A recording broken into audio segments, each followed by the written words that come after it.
Stoicism warns us about 7 types of people. The great Stoic philosopher Epictetus once said, "The key is to keep company only with people who uplift you, whose presence calls forth your best." You've probably heard the saying, "You're the average of the 5 people you spend the most time with." Well, today we're going to explore that idea through a Stoic lens. We will discuss the 7 types of people who can derail your progress in Stoic philosophy and how to navigate these challenging relationships.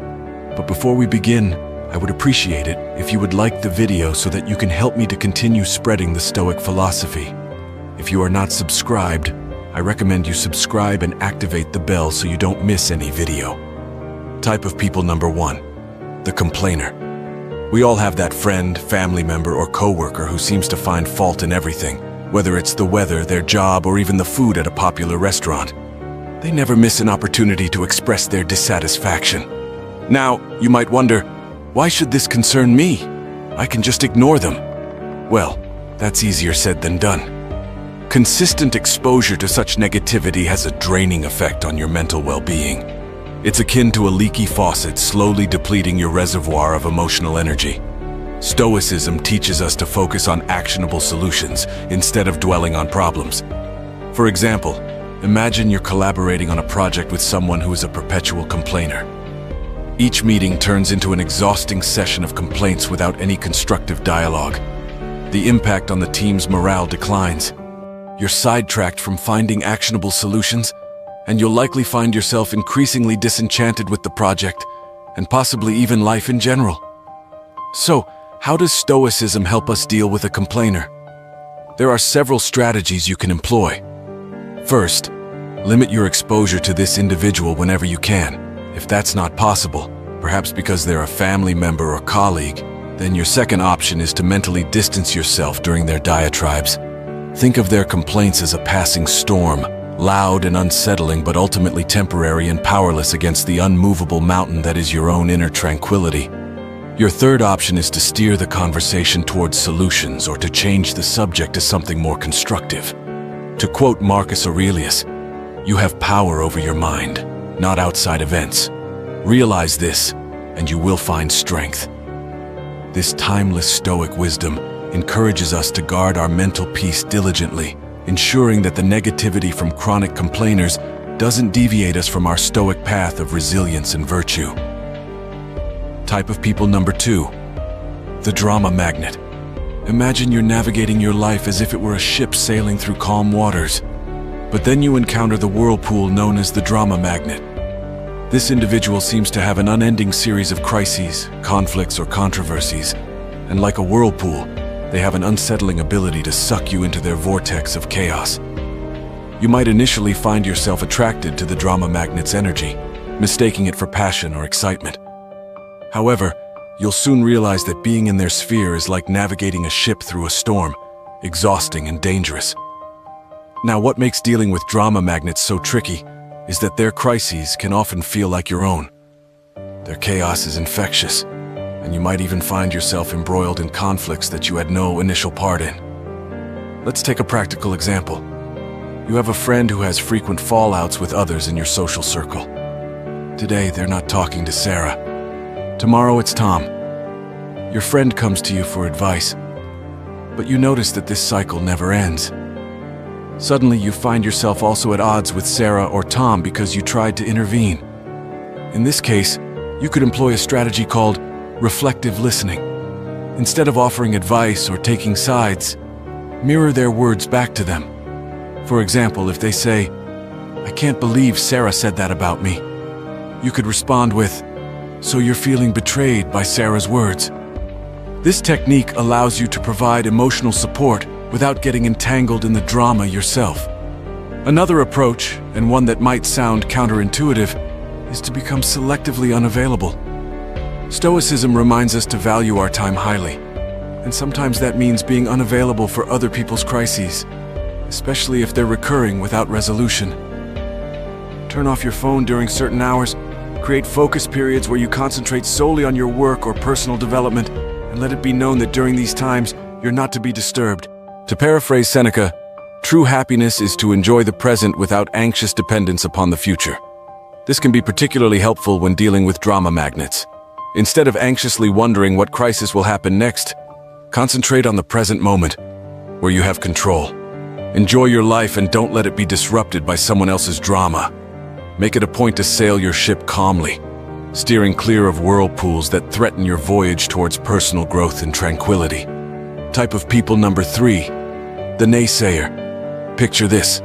You're an artist painting a canvas. Each brushstroke adds color, depth, and life to your vision. Enter the naysayer. They walk into your studio, glance at your work, and immediately begin to critique it. Are you sure about that color? That doesn't look realistic. You know, most artists never make it. Their words, like strokes of gray paint, start to dull your vibrant canvas. This isn't your standard constructive criticism, which can be valuable. Instead, it's a persistent aura of doubt and negativity. For example, let's say you're excited about pursuing a new career path. You've done your research, spoken to professionals in the field, and maybe even taken a few preliminary courses. When you share your enthusiasm with the naysayer, they quickly list all the reasons it won't work out. The market is too competitive. Do you have the right skills? What if you fail? Soon enough, their doubts start to feel like your own, and the self-assured vision you had starts to wobble. Now, how do you deal with a naysayer, especially when they might be someone close to you? One unconventional but effective method is to ask them for advice, rather than just sharing your plans or aspirations. When people are put in an advisory role, they're less likely to attack your ideas outright and may offer more constructive feedback. Another method involves flipping the script through a technique called positive confrontation. Instead of absorbing their negativity, challenge them to think of solutions. If they say, "You'll never be able to switch careers at this stage," counter with, "Interesting perspective. How do you think someone could successfully make a career change?" This not only deflects the negativity, but also encourages a more constructive form of conversation. Remember the words of the Stoic philosopher Epictetus: "We have 2 ears and 1 mouth, so that we can listen twice as much as we speak." Listening doesn't mean absorbing everyone's negativity.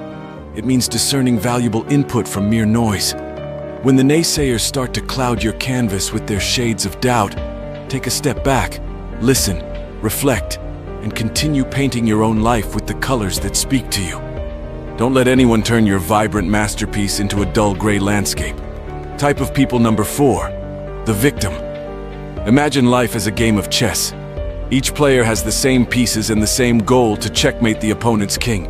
You think strategically, make some sacrifices, and take some risks. The victim, however, blames the board, the pieces, or even their opponent for every poor move they make. In their eyes, they're perpetually in checkmate, not because of their choices, but because of some external force working against them. Their narrative is a never-ending tale of woe, with themselves cast as the helpless protagonist. "I can't get ahead in my job because my boss dislikes me," or "I can't get fit because I have bad genetics." Now, it's crucial to note that some people face genuine hardships and systemic issues. However, the victim we're discussing uses their predicament as a permanent excuse, refusing to take any responsibility for their actions or lack thereof. You might find yourself entangled in their storyline, perhaps as the supporting character who constantly needs to rescue them. Let's say you've spent countless hours listening to a friend blame their endless string of failed relationships entirely on their ex-partners.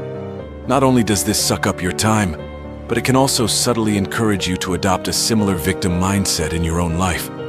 So, what's your move when dealing with a victim? It might be tempting to become their savior, offering endless advice and emotional support. But the Stoics would caution against this. They'd recommend drawing a firm boundary to protect your own mental state. You could employ a technique known as compassionate detachment. Show empathy and kindness, but don't try to rescue them from situations they need to navigate themselves. Offer a listening ear, but refrain from becoming their perpetual problem solver. Marcus Aurelius once said, "The best revenge is to be unlike him who performed the injustice." If you find yourself sucked into the victim's narrative, resist the urge to become one yourself. Take control of your own game board, make your moves, and remember, in the chess game of life, being perpetually in checkmate is often a choice, not a fate. Keep your pieces moving forward.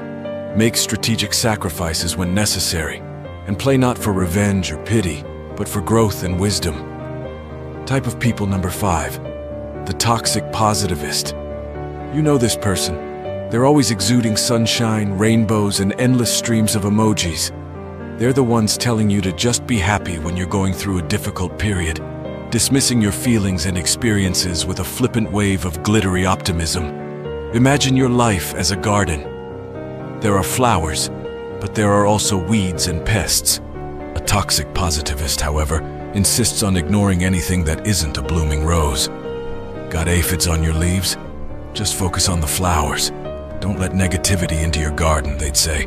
While it sounds uplifting, their approach can make you feel invalidated and disconnected from the reality of life's challenges. Suppose you're going through a tough breakup.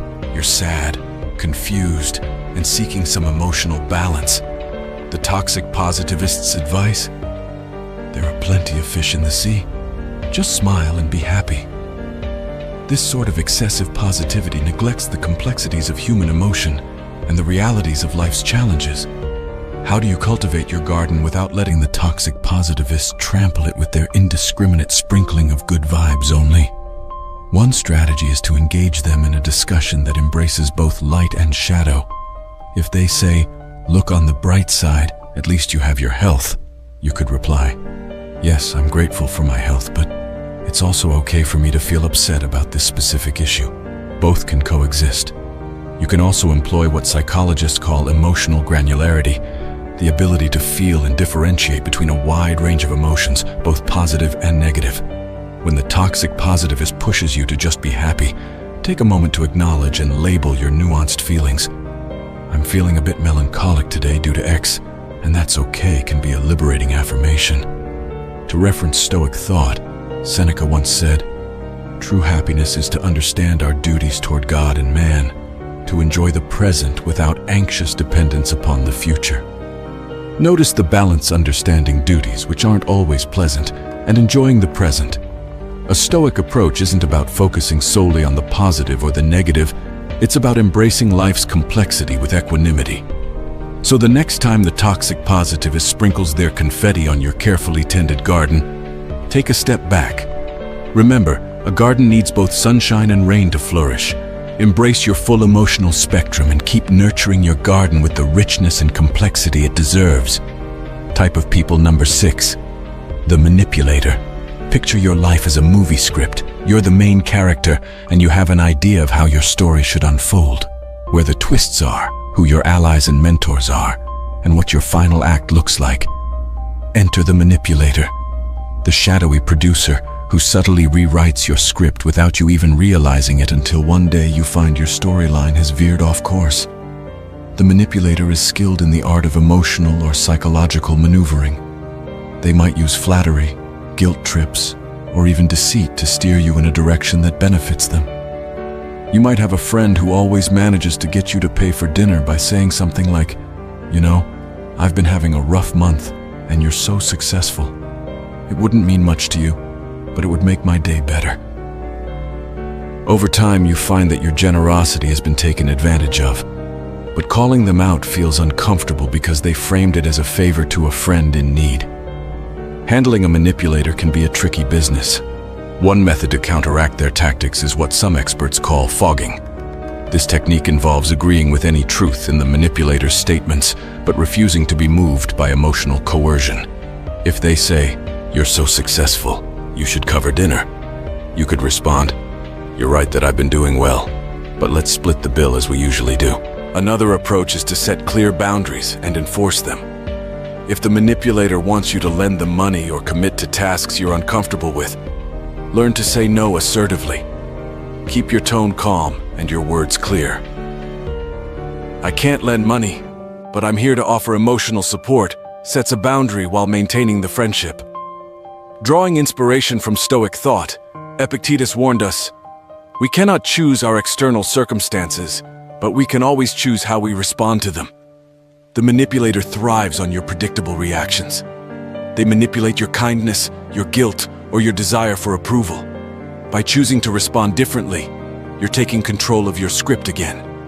So if you find a manipulator lurking in your life, remember that you're the one holding the pen. Your storyline is yours to write, and while the cast may include a variety of characters, the protagonist's journey, your journey, should always be guided by your own values and decisions. Reclaim your script, and don't let anyone manipulate your life's narrative. Type of people number 7, the time vampire. Imagine your daily routine as a carefully crafted symphony. Each instrument represents a task or commitment, and when played together, they create a harmonious balance. But then the time vampire joins in, screeching off key, drowning out your melody, and turning your beautiful composition into discordant noise. The time vampire is not necessarily malicious. In fact, they might seem quite benign. It could be a colleague who constantly interrupts you with trivial questions, turning your productive workday into a series of fragmented moments. Or it could be a friend who invites you to countless social events that you're not interested in, making you feel obligated to attend and draining your time and energy. These interactions might seem inconsequential in the moment, but the cumulative effect can be profoundly disruptive. So, how do you protect your symphony from being ruined by a time vampire? One effective strategy is the Pomodoro technique, a time management method that involves breaking your work into intervals, traditionally 25 minutes separated by short breaks. During these intervals, you make it clear that you're not to be disturbed.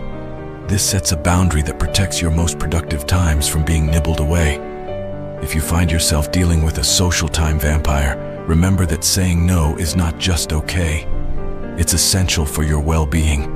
Instead of offering elaborate excuses, a simple, "I appreciate the invite, but I can't make it," suffices. Declining an invitation is not a rejection of the person. It's an affirmation of your own needs and priorities. In the words of Seneca, life, if well lived, is long enough. Stoicism teaches us that time is one of our most precious resources, one that should be allocated wisely. It's the canvas upon which we paint the portrait of our lives, and we should be highly selective about who and what deserves a stroke of our brush. In the grand composition of your life, make sure each note, each instrument, each melody aligns with your greater purpose. Don't let the cacophonous intrusion of a time vampire throw your symphony into disarray. Hold the baton firmly and conduct your life with purpose, ensuring that every moment is a note well played in your harmonious masterpiece. As we reach the finale of today's exploration into the characters who can derail our path towards Stoic resilience and wisdom, let's not forget that self-awareness is key. It's easy to recognize these types in others, but the more challenging and enlightening task is to look within. Are you perhaps unintentionally playing one of these roles in someone else's life? Remember, Stoicism isn't just about navigating the world. It's also about understanding and improving ourselves. If today's discussion has sparked a realization, an epiphany, or even just a bit of introspection, I'd love to hear from you in the comments section. Write your thoughts, share your experiences, and let's engage in a dialogue that enriches us all. So until next time, may your choices align with your virtues, may your actions reflect your wisdom, and may your life be the masterpiece you're meant to create.